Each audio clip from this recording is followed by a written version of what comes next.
Hi Harry, hi Livy. So, back to the Enchanted Wood and the next chapter. And if you remember, they've just got home from their Goldilocks and the Three Bears.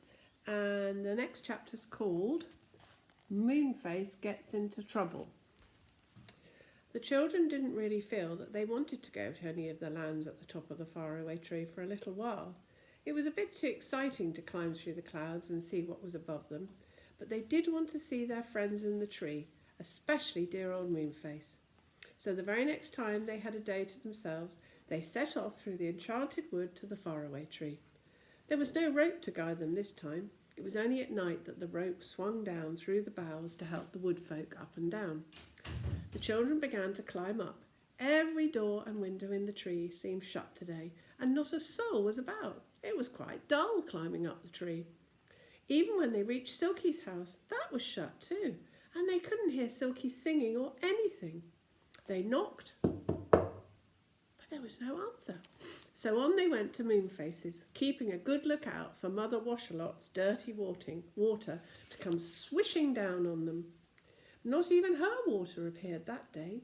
It all seemed very quiet and very peaceful. They reached Moonface's house at the top of the tree and rapped on the door. Nobody opened it. But inside they could quite well hear somebody crying. It was very mysterious. "Doesn't sound like Moonface," said Fanny. "Let's go in and see who it is." So they opened the door and went in. And it was Silky, sitting in a corner, crying. "Whatever's the matter?" cried Joe. "And where's old Moonface?" asked Fanny. "Oh dear," sobbed Silky. "Moonface has been thrown up in some dreadfully strange land at the top of the faraway tree, because he was rude to Mr. What's-his-name." "What? That old man who's always sitting in his chair and snoring?" said Bessie, remembering that they hadn't even seen him today. "Whatever did Moonface do?" "Oh, he was very naughty," said Silky. "So was I. You see, we heard Mr. What's-his-name snoring as usual, and we crept up to him, and we saw that his mouth was wide open, and we popped a handful of acorns into his mouth, and when he woke up he spluttered and popped, and then he caught sight of us hiding in a branch." "Goodness, did you really dare to do such a naughty thing? No wonder he was angry," said Bessie. "Moonface is dreadfully bad sometimes," said Silky, wiping her eyes. "He makes me naughty too. Well, we ran away up the tree to Moonface's house. I got in safely, but Moonface didn't. And Mr. What's-his-name caught hold of him and threw him right through the hole in the clouds into the land that is there today." "Good gracious. Well, he can't get back," said Fanny in alarm. Can't he get back?" said Fanny in alarm. "He can climb down the ladder, surely, back into the tree." "Yes, he could," said Silky. "But you see, Mr. What's-his-name is sitting on the ladder, ready to catch him, spank him, and throw him back. So what's the use of that?" "What land is up there today?" asked Joe. "The land of the old saucepan man," said Silky.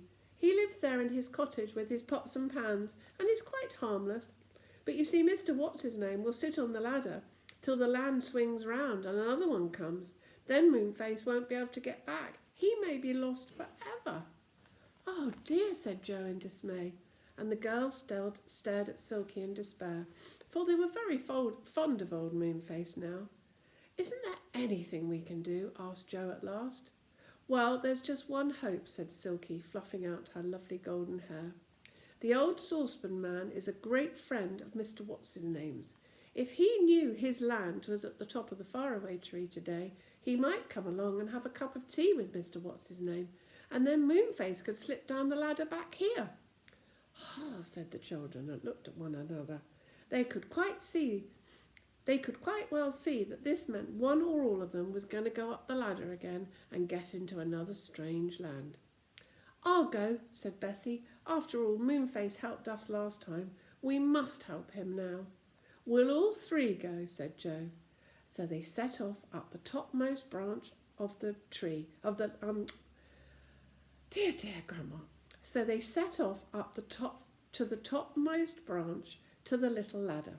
There they found Mr. What's-his-name sitting reading his newspaper and smoking an enormous pipe that sent clouds of smoke out of the hole and into the clouds. "Please, can we pass?" asked Bessie. "No, you can't," said Mr. What's-his-name rudely. "Well, we've got to," said Joe. "So if we tread on your feet, you must excuse us." Mr. What's-his-name simply wouldn't move. He really was a very cross old man. He slapped each of the children as they squeezed past him, and they were very glad when they had climbed through the hole and were in the land above. "So this is the land of the Saucepan Man," said Fanny, when they were standing on the grass. "What a funny little land!" And it was. It was an island floating in what seemed a sea of white. It really wasn't much bigger than a large field. Bessie went to the edge and looked over. "Gracious," she said in alarm, "it's like a cliff, and the sea is a big white cloud. Don't go too near the edge, anybody. It wouldn't be nice to fall off." "Hi, hi!" suddenly yelled an excited voice. They turned round and saw Moonface waving to them and running hard towards them. "Hi, how did you get here?" "Hello, we came to see what we could do for you," said Joe. "We heard what had happened. Old Mr. What's-his-name is sitting on the ladder still, waiting for you. But Silky says this is the land of the Mr. Saucepan Man, who is a great friend of Mr. What's-his-name. So we've come to see him and ask if he'll go and have a cup of tea with his friend. Then you can slip down safely and go home." "Oh, good," said Moonface joyfully. "I didn't know what land this was. And goodness me, I was quite afraid of falling off. It's so small. Where do you suppose the old Saucepan Man lives?" "I can't imagine," said Joe, looking round. All he could see was a very large stretch of grass with no house and nobody at all in sight. Where in the world could Mr. Saucepan Man live? "We'll have to go carefully all round this funny little land," said Bessie. "His house must be somewhere, but we'd better hurry, for you never know when the land will swing away from the faraway tree, and we don't want to live in this queer little place forever." They began to walk round the land. Presently they came to a cliff that was not quite so steep as the others. They peered over it. Joe pointed to some things stuck in the cliff. "Whatever are those?" he said. "They look like some sort of steps down the cliffside," said Bessie. "They're saucepans," said Fanny suddenly.